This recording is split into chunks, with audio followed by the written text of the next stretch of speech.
Muchas gracias, Tatiana. Muchas gracias a Cecia. Saludos también a la doctora Cecilia Lau. En esta oportunidad voy a tratar una pincelada general sobre el rol, no de los procuradores públicos, porque los procuradores no conforman, no son los autores de cuando las procuradurías ganan, sino las procuradurías, porque al decir los procuradores estamos excluyendo a todo el personal, a todos los valiosos colaboradores que tienen todas las procuradurías. Siempre señalo que las procuradurías son un equipo, que sin ese equipo no funciona la Procuraduría. Dicho esto, quisiera en este tema ver el rol de las Procuradurías en el arbitraje. Es cierto que las Procuradurías públicas están obligadas a ejercer la defensa del Estado a nivel nacional e internacional en el tema de los arbitrajes. A nivel internacional es otro tema que no quiero tratarlo porque las procuradurías colaboran con una entidad que está en el Ministerio de Economía y Finanzas que se encarga de los arbitrajes internacionales. Lo dejamos por un momento del lado y nos ocupamos de los arbitrajes nacionales, en que participa el Estado. Premisa mayor, en el rol de las procuradurías públicas. Principios rectores, ahora sí, del procurador según el decreto legislativo 1326. Autonomía funcional es que está libre de influencia e injerencias. Autonomía funcional. Inclusive autonomía funcional del titular de la entidad.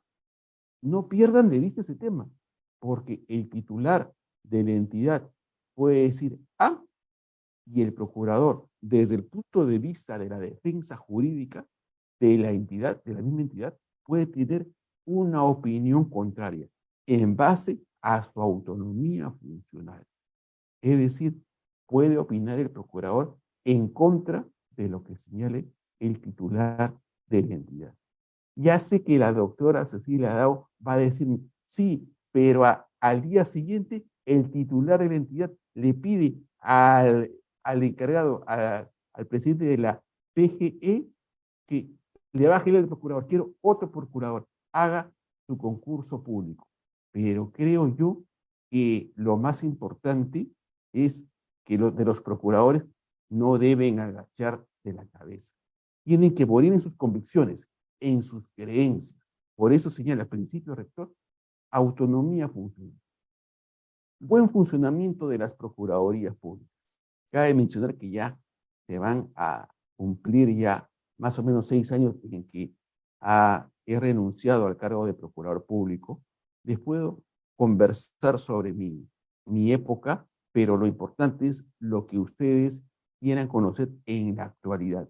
Y desde el punto de vista como árbitro, como docente y como seguidor en las páginas web de el actuar de la Procuraduría General del Estado, puedo dar cierta opinión. Capacitación. Capacitación.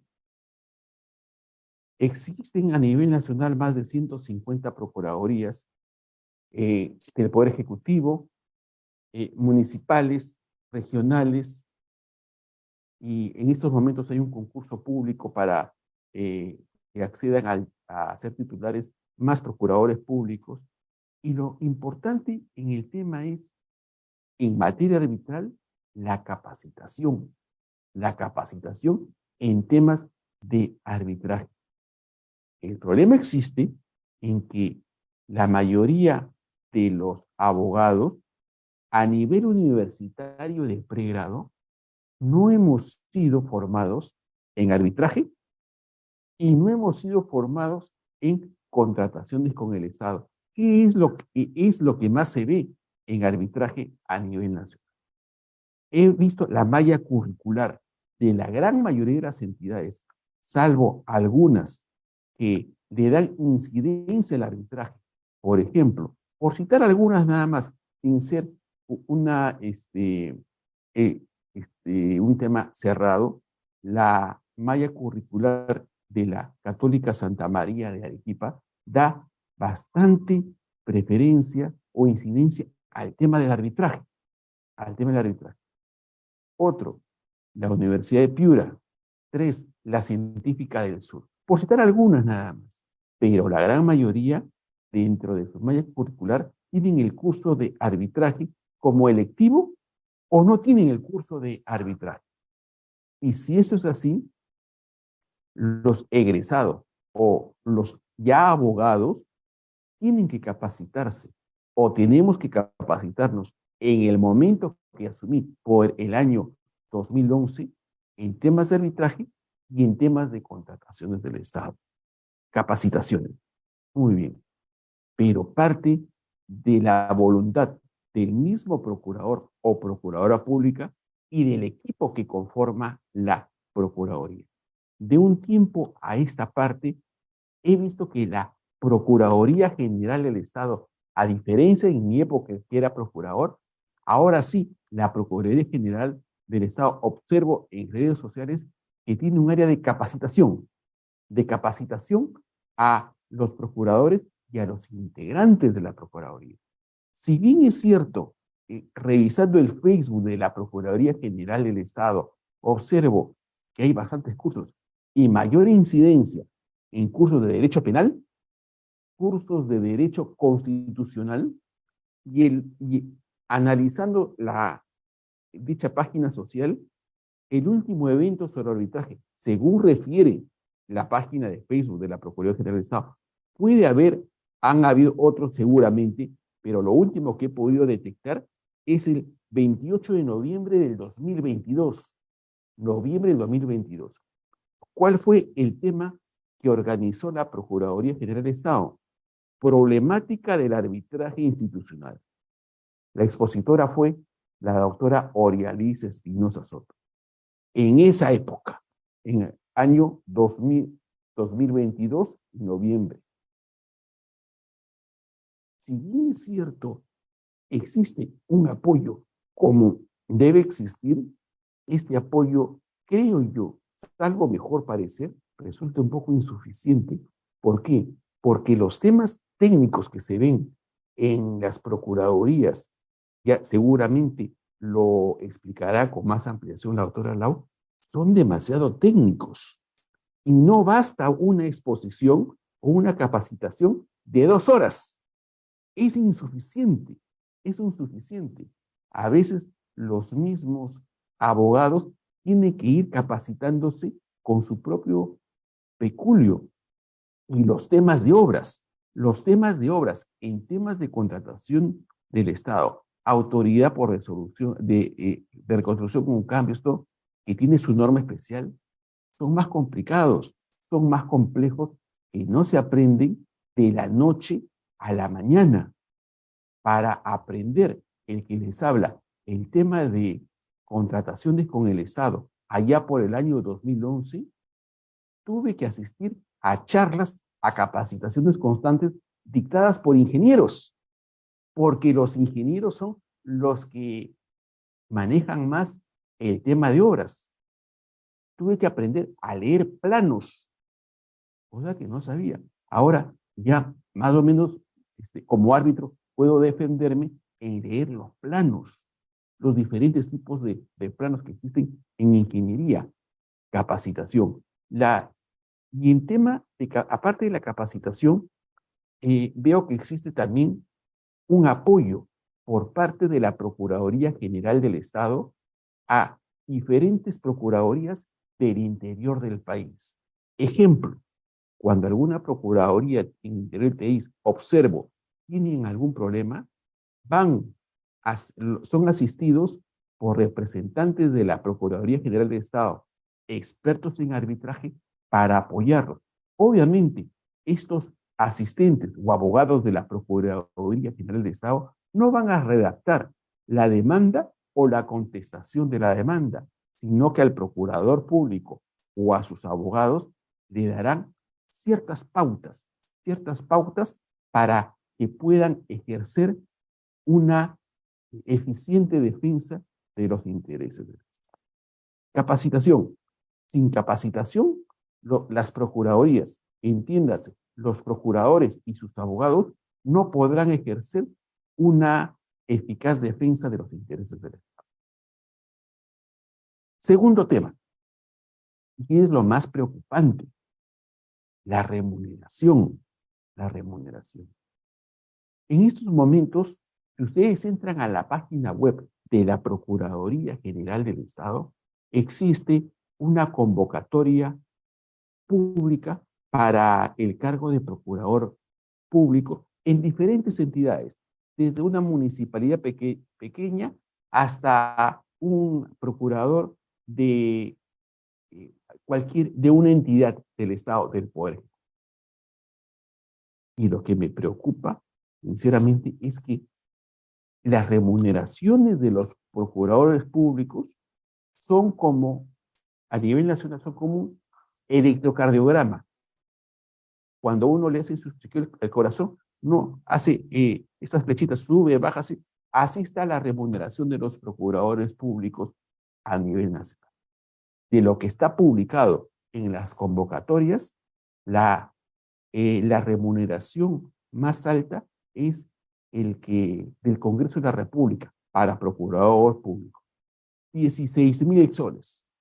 Obviamente son brutos. Y de ahí los descuentos.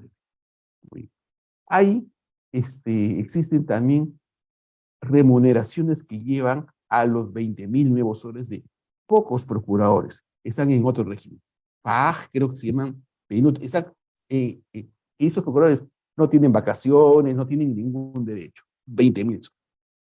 Pero lo que me preocupa, estimados participantes, que hay procuradurías que están siendo convocadas en estos momentos, y aquí tengo anotado, es público y lo puedo decir, la municipalidad de Chucuito, en Puno. ¿Cuál es la remuneración? Obviamente bruta. 2.000 soles. 2.000 soles. Bruto. Saquen ustedes, señores participantes, los descuentos de ley y cuánto le tocaría al procurador de Chucuito en Puno. Más o menos 1.650, 1.700 soles al procurador. Y si esa es la remuneración del procurador, ¿cómo será la remuneración del abogado de esa procuraduría? Entonces, bajo este análisis, hago el siguiente razonamiento. Para esa plaza de Chucuito que está en 2.000 nuevos soles, ¿quién va a postular? ¿Quiénes van a postular? ¿Qué calidad de profesionales van a postular a dicha plaza?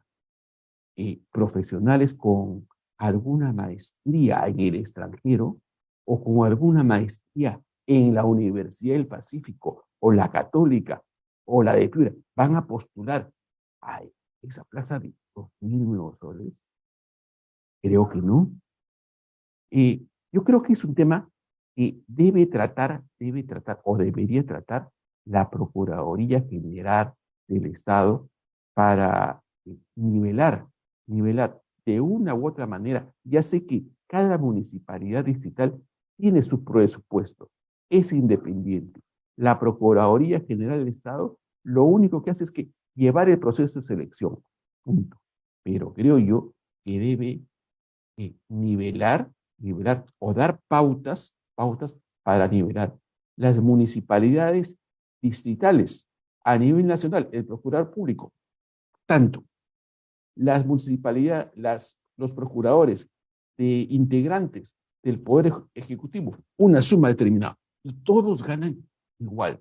No puede ser posible que por el mismo trabajo un procurador de una entidad ejecutiva gane A y por el mismo trabajo otro procurador de la misma Poder Ejecutivo gane como B, un monto como B. Eso es imposible. Eso viene años de años atrás. Años de años atrás.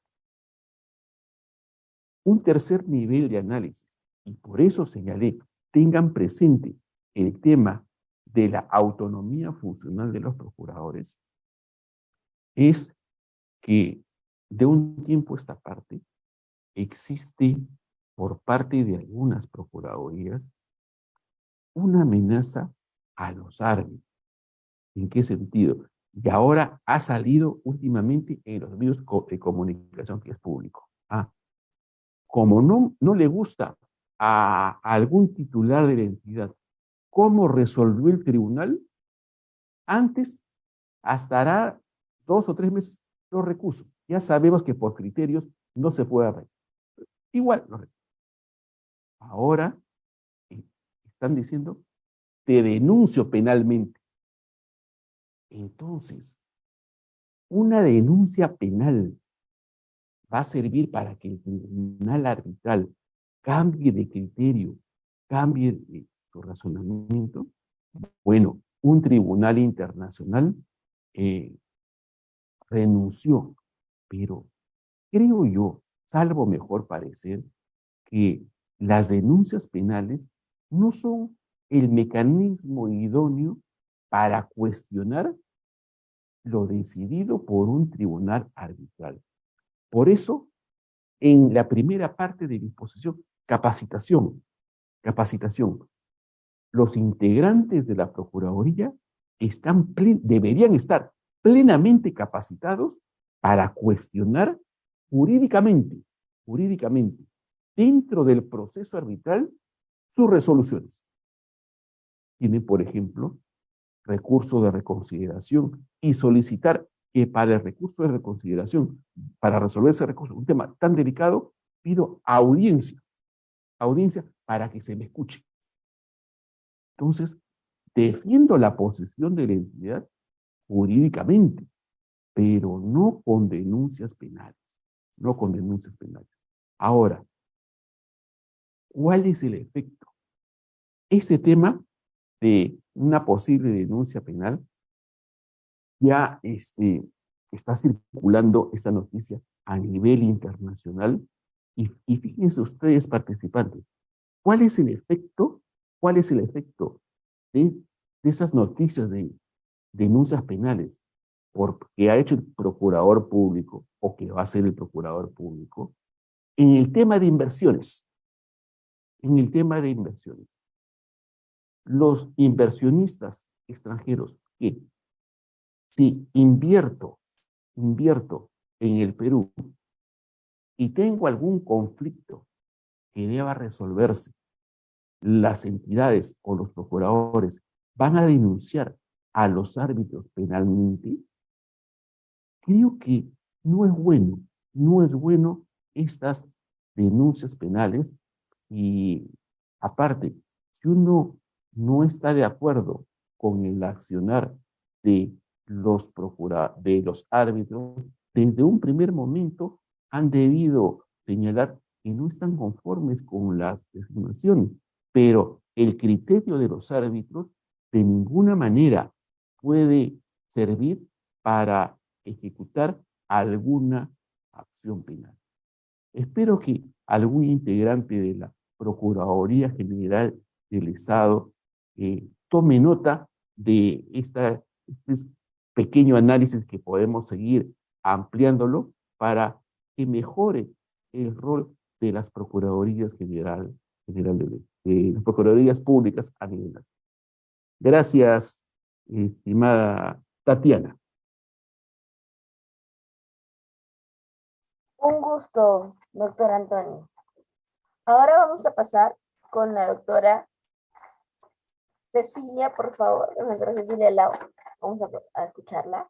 Cecilia Lau, abogada, maestra en Derecho Administrativo, Económica por la Universidad del Pacífico, con especialización en contrataciones con el Estado y arbitraje en materia de contratación con el Estado y arbitraje, también Derecho de la Construcción por la Universidad de la UPC, Derecho Tributario por la Universidad del Pacífico, con más de 16 años de experiencia en diversas entidades del sector público.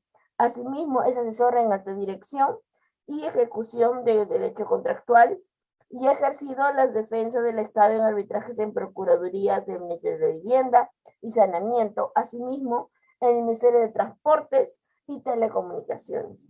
Y también es ex jefa del equipo de contrataciones de CEDAPAL y de la Junta de Resolución de Disputas. Y actualmente está ejerciendo la defensa del Estado en la Procuraduría Pública del Ministerio de Transportes y Comunicaciones del Perú. Le escuchamos, por favor, doctora, atentamente a lo que nos explica. Muchas gracias, Tatiana. Muchas gracias a Jorge Abel por la invitación, al CAE por esta excelente labor que realiza al difundir en este espacio académico el arbitraje y las contrataciones con el Estado. Un saludo al doctor José Antonio, siempre es un placer verlo y escucharlo. Yo he preparado unas pequeñas diapositivas que voy a compartirla.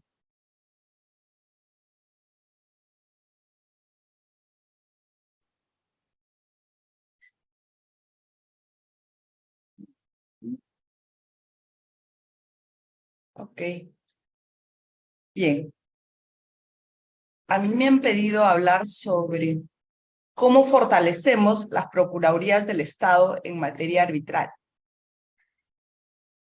Es interesante lo que ha tratado el doctor José Antonio, y yo voy a complementar un poco esto, porque de hecho tenemos una foto de antes que la voy a mostrar, ¿no? Esta imagen, pues, es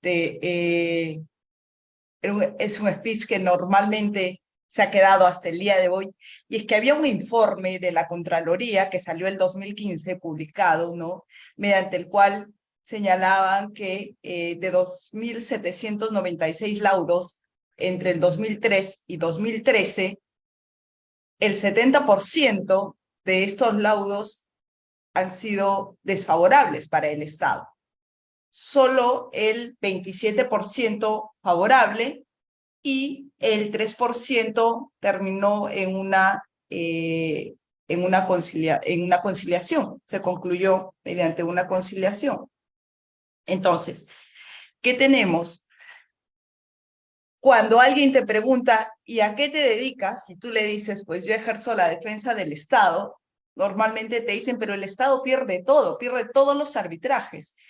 Y es que esta foto se ha quedado, porque se divulgó pues, en diferentes medios de prensa, y la percepción que la gente tiene es que el Estado pierde casi todos los arbitrajes. El día de hoy no tenemos ningún estudio que pueda darnos una estadística real de cuál es el porcentaje de laudos favorables o desfavorables al Estado. Lo que sí tenemos es información que comparte, por ejemplo, el procurador del Ministerio de Transportes, el doctor Ortiz, ¿no? Que normalmente es el que suele compartir más esta información. Y es importante porque, por ejemplo, el año 2017 y 2018, la Procuraduría del Ministerio de Transportes y Comunicaciones evitó desembolsar a favor o en contra del Estado, a favor de los privados, más o menos un poco más de 381.000 millones.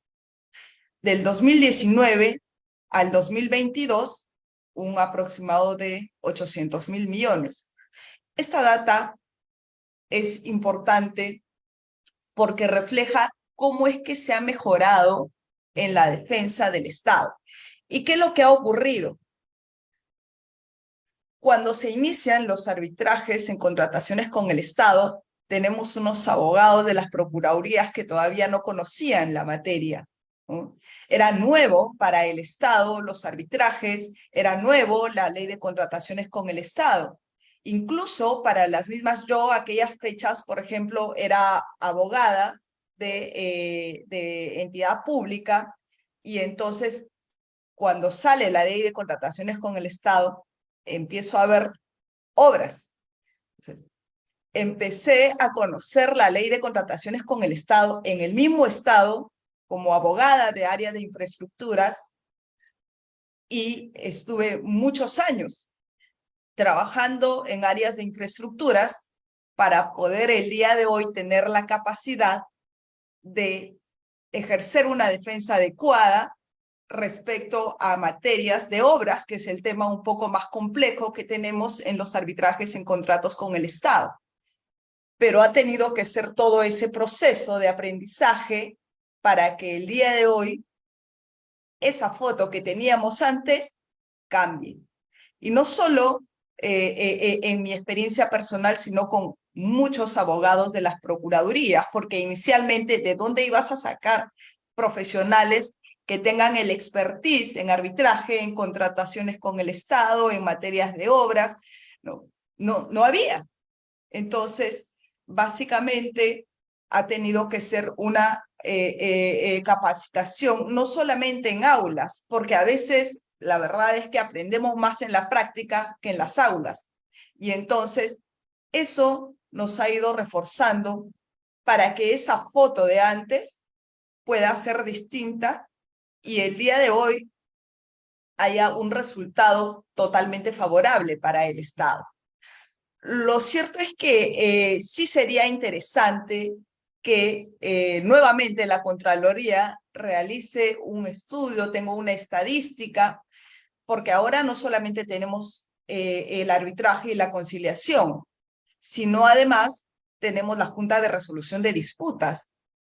Y esa implementación, desde mi punto de vista personal, ha sido muy favorable porque se ha, personalmente, por ejemplo, de las juntas de resolución de disputas que he visto en el Ministerio de Transportes y además en SEDAPAL, ¿no?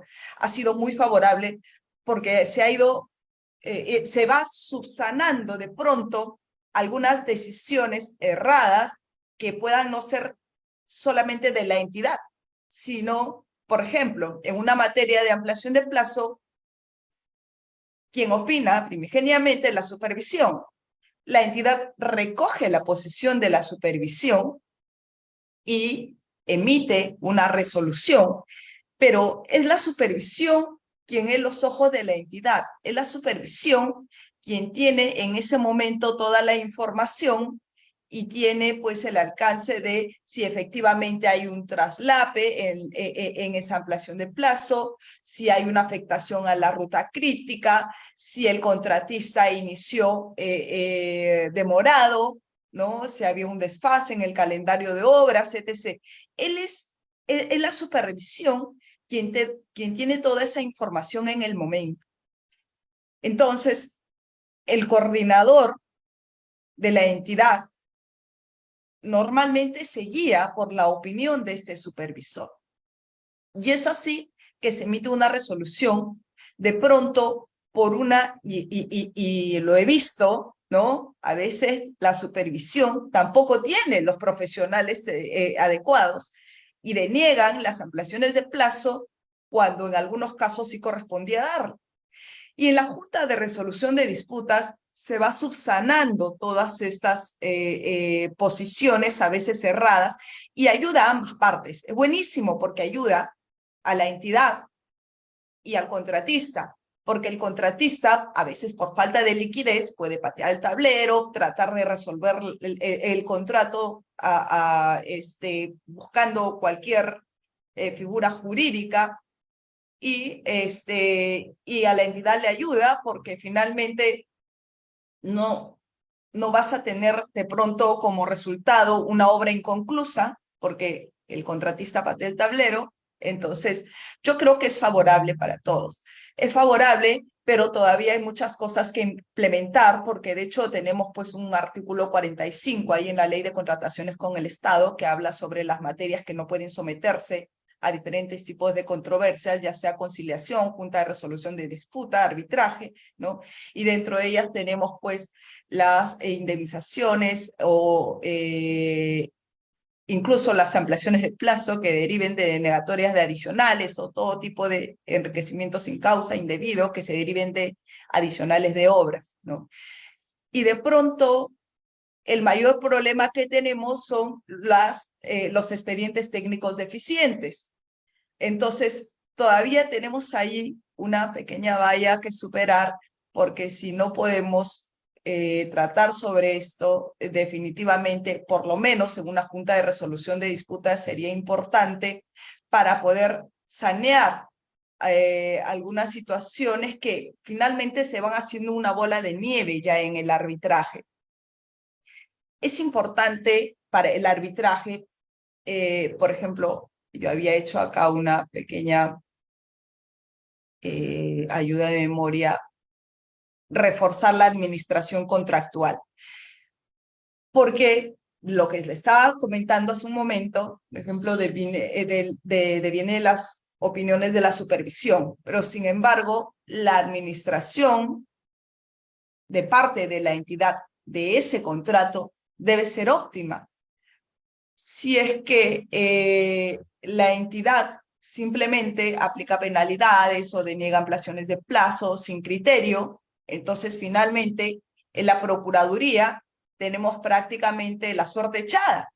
¿Cómo defiendes un caso donde no tienes medios probatorios que te favorezcan? Incrementas los costos por el arbitraje, además que hay un temor por parte también de los funcionarios para poder aceptar o conciliar algunas materias que de pronto puedan reconocer posteriormente que ha habido un error.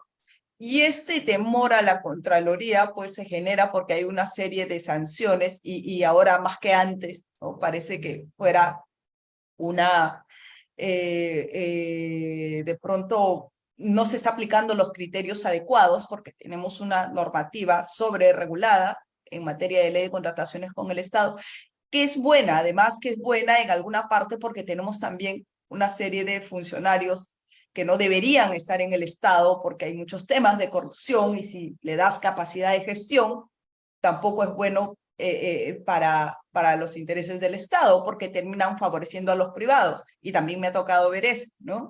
Entonces, pero tenemos una Contraloría que a veces tiene un criterio inadecuado respecto a la normativa y entonces hay un temor por parte de los funcionarios para tratar de conciliar alguna materia.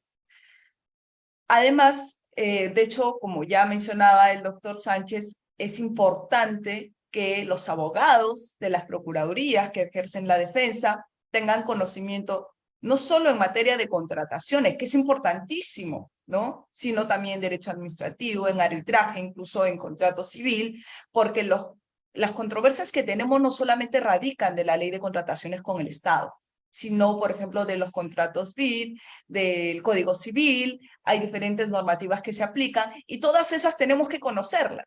A veces tienes 2, 3, 4 arbitrajes, 4 audiencias en una semana y un día hablas de obras, de la afectación de la ruta crítica y al día siguiente pasas a hablar, pues, no sé, de la nulidad de una resolución o de un acto jurídico o la penalidad en un tema de bienes o de servicios. Y entonces es importante que puedas conocer todas las materias para que se pueda complementar una adecuada defensa.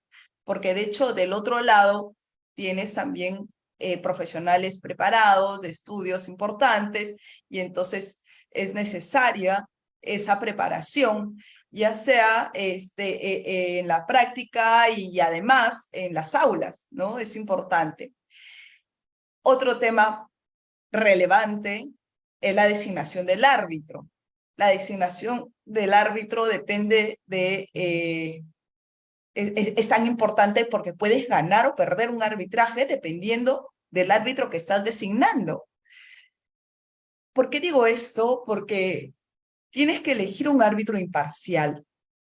En el mercado hay algunos todavía, algunos árbitros que se conoce que no son imparciales, que no son independientes. Entonces hay que tener mucho cuidado en elegir a un árbitro que esté ahí prácticamente defendiendo intereses de un privado, ¿no? Entonces tienes ahí a un abogado de tu contraparte en lugar de tener un árbitro independiente que pueda impartir justicia, ¿no? Que además tenga la especialidad, porque ha pasado en algunas audiencias, te esfuerzas tanto en preparar tu defensa, en preparar tus diapositivas, en estudiar el caso, sustentas pues 1 hora sobre ¿Por qué no tendría derecho a esa ampliación de plazo o etc.? ¿No? Porque no existe una afectación a la ruta crítica, no hay una secuencia lógica consecutiva, etc., etc. Y de pronto, cuando terminas de sustentar, la pregunta que te hacen los árbitros no está en absoluto relacionada incluso con el tema. Y se deja en evidencia del desconocimiento del árbitro en materia de obras, en materia de contrataciones. Entonces, si el árbitro no tiene la especialidad, es un daño que le hace a ese proceso arbitral, porque no va a entender de qué están discutiendo. Entonces, va a requerir siempre de una pericia para decir amén a lo que algún perito de parte o de oficio diga. Y esa no es la idea, porque si no hay una pericia, ¿cómo es que va a resolver? ¿No? No queremos que entiendan temas tan técnicos, pero normalmente es lo que se discute. Entonces, la designación del árbitro y la especialidad que éste deba tener es importante. Asimismo, la disponibilidad del árbitro respecto al tiempo. Si un árbitro tiene más de 100, 150 procesos arbitrales, entonces no ayuda este arbitraje, porque lo que se quiere es que se termine la controversia lo más pronto. Estamos viendo que el contratista paga además, ¿no? Los gastos financieros por la renovación de las cartas fianzas, y la entidad necesita además cerrar ese expediente, ese contrato, para que pueda liquidarse, para que pueda entregarse al área que corresponde. Entonces, si el árbitro tiene más de 100 casos, no va a tener disponibilidad para las audiencias, para resolver el caso lo más pronto. Lamentablemente tenemos una lista aún reducida, pero tampoco es que se tenga que ampliar para completarla pues con cualquier tipo de profesionales que no conozcan la materia, ¿no? Sino que realmente estén especializados en la materia que van a resolver. Tenemos una gran problemática respecto a la defensa que ejercemos en el Estado, y es que existe unas constantes modificaciones a la ley de contrataciones con el Estado, y esto pues es desfavorable para todas las partes, porque si se va modificando constantemente, tienes que ir capacitándote constantemente, tienes que verificar siempre cuál es el contrato que está vigente, la normativa que está vigente para el contrato que estás tratando, y etc. Y entonces eso pues, no ayuda a ninguna de las partes, ¿no? Es importante que ya el Estado saque o de pronto apruebe una normativa que por lo menos dure algunos años más, y que recoja además todas las diferentes regulaciones que tiene el Estado para evitar pues aplicar normas distintas. Gracias, Tatiana. Creo que estoy en mi tiempo, ¿o todavía? Claro ¿Cómo que voy sí, de tiempo? todo muy bien, lo hemos escuchado perfectamente y se ha entendido todo bastante claro, pues, ¿no? Y ahora vamos a pasar a las conclusiones, doctor José Antonio, si tiene algunas para que pueda darlas, pues, ¿no? Le escuchamos. Y antes de dar conclusiones, quisiera hacer ciertos comentarios a lo que ha señalado la doctora Cecilia Lau. Justamente le acabo de enviar a la doctora Lau vía WhatsApp un informe de la Contraloría que ha salido el día de hoy. El día de hoy ha salido titulado Análisis de la contratación pública en el Perú, año 2018 al 2022. Hoy ha salido. Ustedes participantes pueden verlo en el LinkedIn de la Contraloría o en la página web de la Contraloría y bajar. He visto grosso modo en una hora, y se perdió una oportunidad la Contraloría de analizar los laudos que han expedido, la cantidad. Analiza las fases de contratación, esto, cómo va el tema de las obras, ¿sí? Pero no analiza un tema importante, el arbitraje, cómo va el tema del arbitraje, cuánto gana. Hacer ese análisis que ha hecho la doctora Lau, actualizado al 2022. No lo ha hecho. Valioso tiempo que ha perdido la Contraloría. Y quisiera tocar un tema también.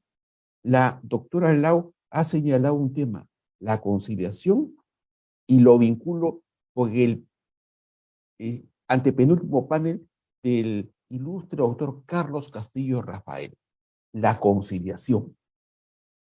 La conciliación, estimados panelistas, vemos que el Ministerio de Justicia, ustedes entran a su página web del Ministerio de Justicia, promueve la conciliación, sí, estimados ciudadanos peruanos, estimados participantes del evento del CAE, concilien, es muy importante. El Ministerio de Justicia, el SAP, da las bondades de la conciliación. ¿Para qué se van a ir a juicio, a poder judicial? ¿Para qué se van a arbitraje? Concilien. Mensaje del Ministerio de Justicia. Pero, ¿cuál es la realidad? El Estado, en temas de contrataciones con el Estado, ¿concilia? Y la respuesta es no. Contradictorio, ¿no? Por un lado, el Ministerio de Justicia promueve la conciliación y por otro lado, el mismo Estado no concilia. ¿Por qué no concilia? Y les pongo un caso. Año 2015 más o menos. Llegó a mi despacho, en esa época era procurador, una solicitud de arbitraje de un centro de conciliación. ¿Por qué? Porque en el expediente técnico había un error numérico en un monomio de la fórmula polinómica.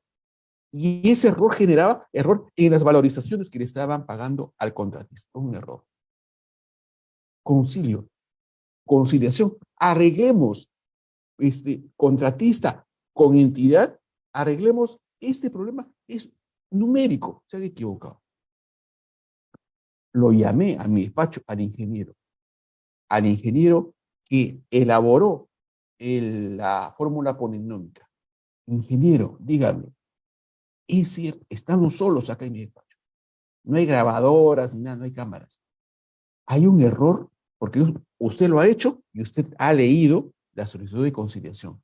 Hay un error en un monomio que usted, de la fórmula polinómica que usted ha creado.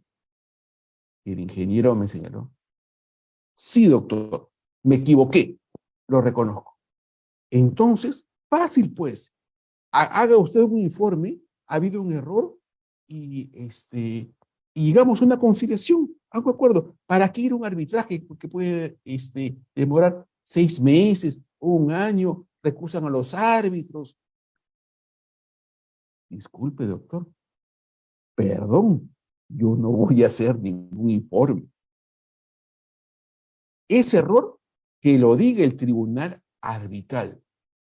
¿Y por qué no va a hacer usted un informe, ingeniero? Porque si hago ese informe, el problema que se puede generar es que al toque me detecta la Contraloría General de la República y me hace un hallazgo: responsabilidad administrativa. Y me sanciona ya sea por 2, 3 meses, ya, me sanciona la Contraloría General de la República. Y obviamente, como comprenderá usted, doctor Sánchez, yo mismo no me voy a poner la soga al cuello. Entonces, el problema está en la Contraloría General. Otro ejemplo. Bueno,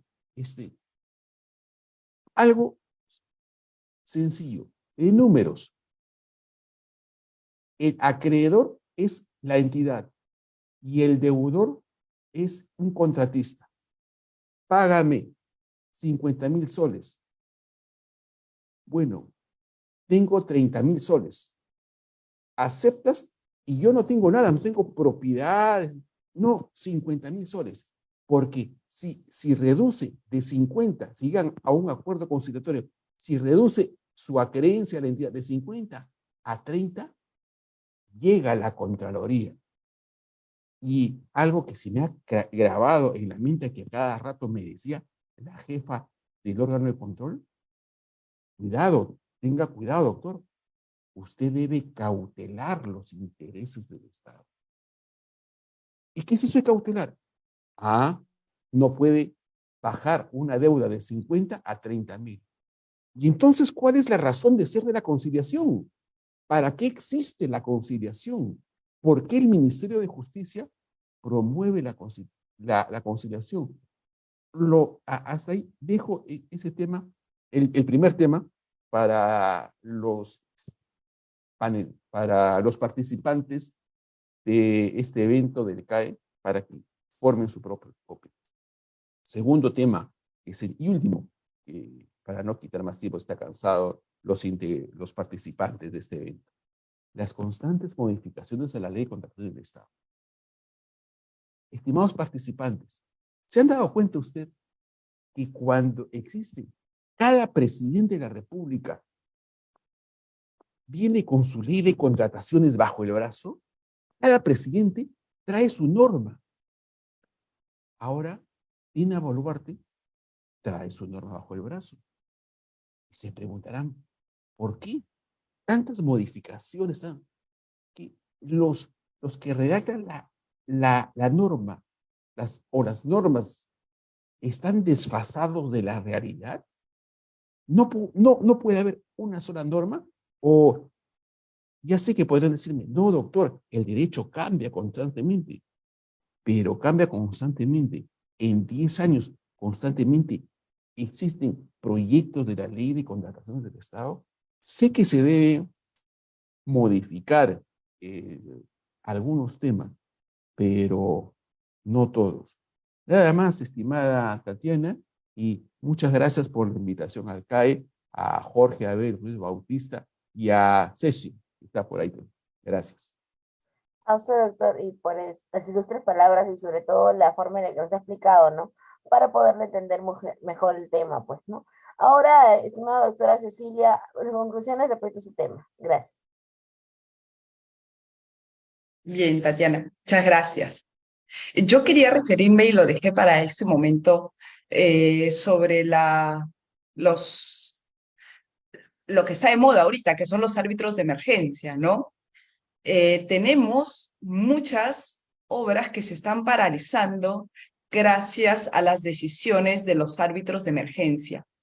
Y flaco favor le hace eso al Estado, y creo que a todos, que se emitan este tipo de decisiones, porque no se puede priorizar los intereses de una empresa privada a los intereses del Estado, ¿no? A los intereses públicos. Porque finalmente, si no correspondía que se resuelva un contrato, no correspondía que se aplique alguna medida dentro de la ejecución contractual en contra del contratista, pues puede ser resarcido económicamente, que es lo que busca el privado realmente, ¿no? Que se le resarce económicamente por el perjuicio que se le hubiese ocasionado. Y esto lo vamos a tener como resultado de pronto al final del proceso arbitral, y en el laudo pues se tendrá que considerar los conceptos que correspondan.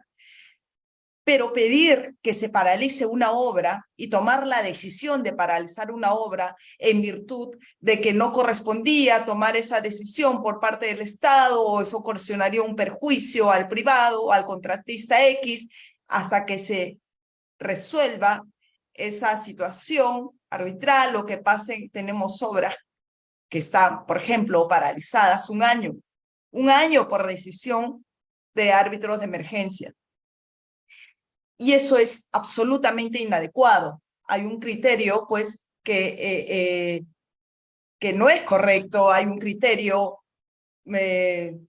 perverso, diría yo, porque no puedes poner los intereses de un privado antes lo del Estado. Finalmente va a ser resarcido, y el problema es que el Estado, ¿cómo es que podría resarcirse de ello? Si lo que el Estado tiene que hacer es entregar esa obra pública a los ciudadanos. No quiere un beneficio económico, no quiere que después pues haya una indemnización a favor del Estado, porque lo que está buscando el Estado es concluir esa obra para entregarle para la ciudadanía. Entonces, yo creo que ahí tiene que haber un tipo de regulación para evitar de que los tribunales arbitrales, o de que los árbitros de emergencia o cualquier medida cautelar obstruya la ejecución de una obra, impida de que ésta se pueda continuar, porque bajo ningún sustento debería paralizarse una obra pública. Esta debe continuar y el resto pues se puede discutir en arbitraje y ahí se pueden resarcir todos los daños que consideren. Eso básicamente es lo que quería tocar y quería dejar para el final, y ojalá que se pueda regular esa situación en beneficio de todos los peruanos. Gracias.